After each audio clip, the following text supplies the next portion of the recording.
లన్నీయు దాని పంట తిందువు. అది ముండ్ల తుప్పలను, గచ్చ పొదలను నీకు మొలిపించును. పొలములోని పంట తిందువు.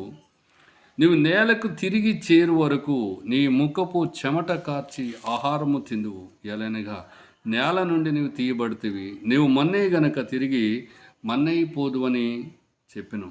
ఆదాము తన భార్యకు హవ్వ అని పేరు పెట్టెను. ఏలనగా ఆమె జీవము గల ప్రతివానికి తల్లి.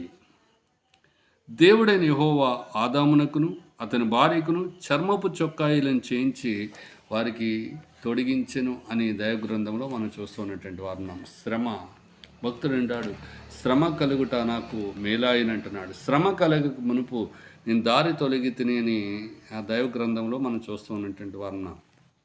నువ్వు ఎలాంటి శ్రమలో ఉన్నప్పుడు కూడా దేవుడు నిన్ను విడిపించడానికి, నీకు సహాయం చేయటానికి